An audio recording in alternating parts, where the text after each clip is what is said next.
Hi, welcome back to the Empty and Forge. I'm Eric. It's been a while since we have done any videos, and this one is going to be a little bit different, I guess. Got a few things to talk about first. A few weeks ago, we had the opportunity to go down to the Southeastern Ranger Moot. You wonder what in the world is that? We are part of a group of Middle Earth reenactors. We reenact the Rangers. Been in that group for probably 10 or more years now.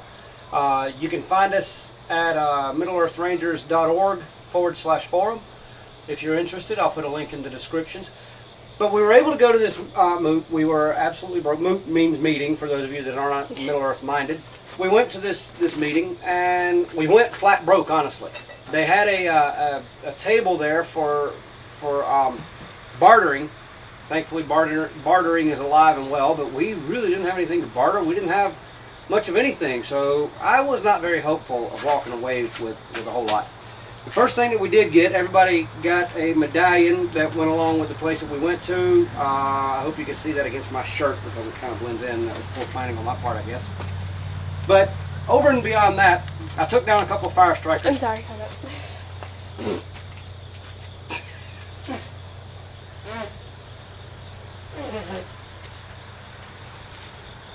I'm sorry. What? Oh shoot, it's playing. Ah. Okay, so anyway, when we left off, we were, I was talking about, I didn't think I would get a whole lot because I didn't have a whole lot to give. I did end up taking down a couple of fire strikers that I made. The host of the event asked me for them. I made them. And so he had some nice antler on the bartering table. And I told him, I said, well, I'd really like a big piece of antler. Because for knife handles and different things and stuff that I'm planning, which I'll talk about in another video.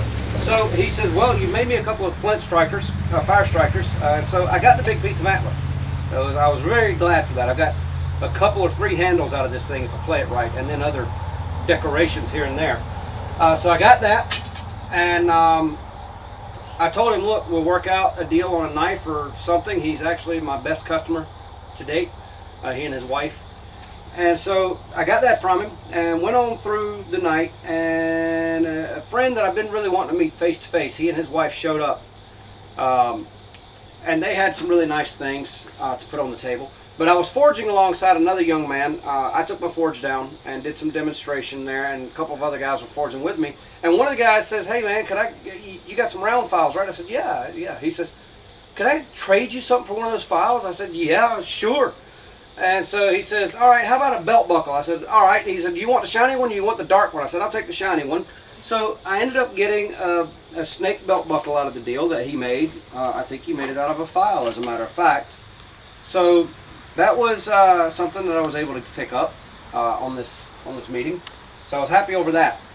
And so, as I mentioned before, this man that I had been wanting to meet, he came. He had some very nice things on the table.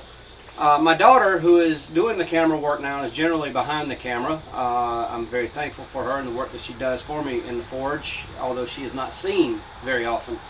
One of those behind the scenes people right now. But she was looking on the table and found a quiver for arrows. Beautiful quiver. And it's right here. This quiver has quite a few details. You see the wolf's head detail here, the carving that is on the okay, but we got the first thing she saw was this quiver. So we've got on the quiver a nice Celtic wolf carving that he did on a piece of bamboo, a bamboo core on it. We've got a wolf's head here that he cast out of polymer clay, and then he's got some carving, some leather work here on the bottom as well. And this piece turns around also, so that you can use this multiple ways. You can wear it by your side, or you can wear it on your back to draw, or as a hunting quiver, you can draw the arrows out of here so that you're not flagging your game by reaching up and over your shoulder. And so there was this, and I told him, I said, look, I don't have anything to barter. So I told him I don't have anything to barter, but my daughter really loves that quiver. I said, can we work something out? Well, as it happens, and I've already known this man has been wanting to do a collaborative work with me for a long time. But he says, "Did you see the pouch that goes with that quiver?" And I said, "Pouch?" He said, "Yeah." I said, "No, I didn't see that." So he showed me the pouch as well, which goes along with the quiver. Beautiful work that he's done on it as well. A lot of detail in it. It has the same wolf motif and everything. And incidentally, my daughter's ranger name is Ruinferrell, which means fiery huntress in Elvish. So the wolf motif actually fits her character fairly well. So there was this, and then he gave us the medallion that he used. If I can get it out of here in one piece, he used this to actually cast the pieces from the polymer clay. The man is an artist. I'm really delighted in his work, and so he says, "Keep looking on the table, see what else you can find." And so I asked my son, "Hey, do you see anything you want? Anything that you like on the table?" And he said, "Yeah." He said, "I like this axe. It's just a hand axe that the man reworked and did some leather work on, and it's a very nice little piece itself." Matt was very happy to get the axe, and so there were these pieces, and then as we continued to look, he handed us a couple of other pieces. Between him and his wife, there was a let's see if I can get everything out of here. There was a small locket that I need to put something in for my wife. And his wife gave a nice little stone that she did some wire work around. It is, okay. And my daughter also has a bottle that came along there.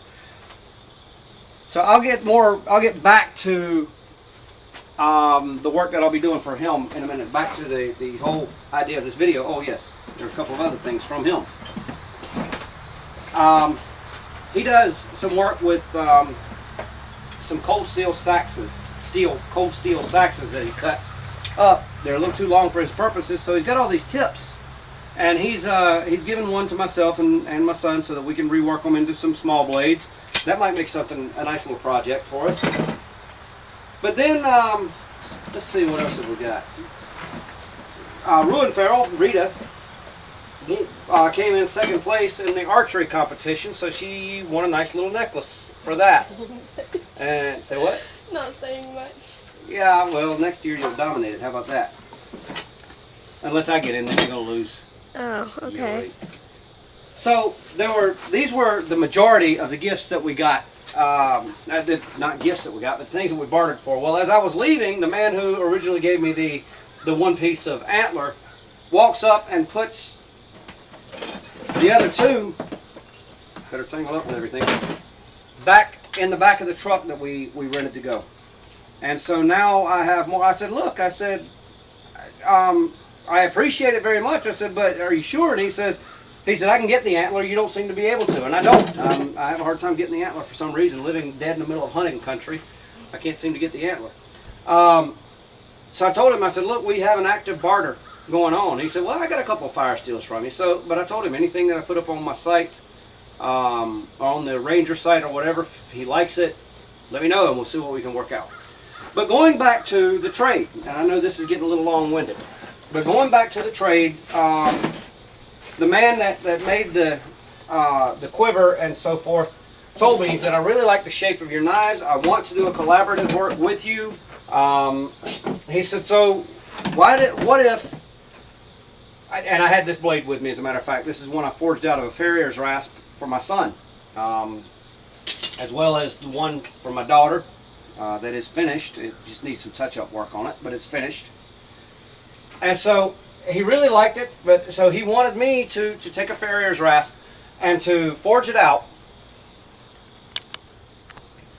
So anyway, he really likes the flow of those knives, and I'll get a better picture of them in a minute because I don't think it focuses very well.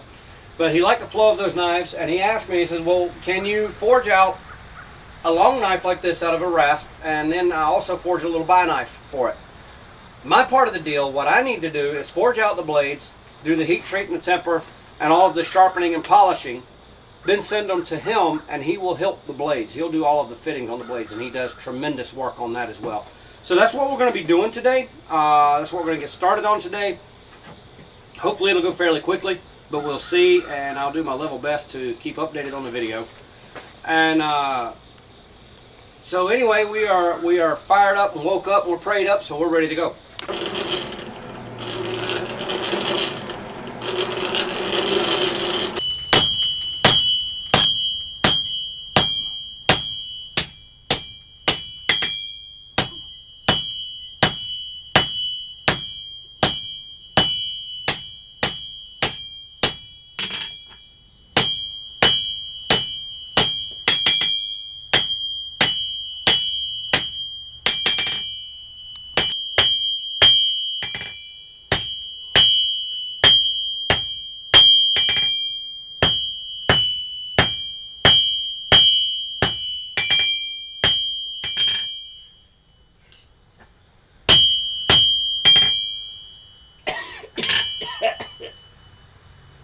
Some here trying to kill me.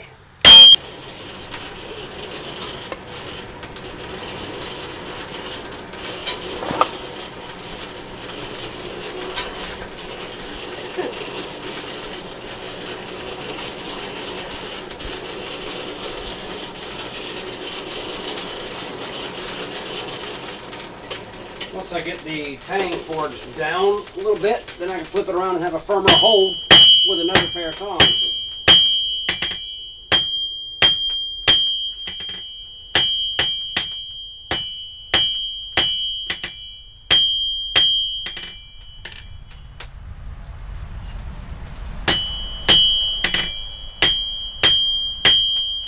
That's what I got right now. I want about a 7-inch tang. That looks to be about 4. I've got a mark on the side of my anvil, so I know where I'm going with it. So I got to take another bite and bring it down a little further.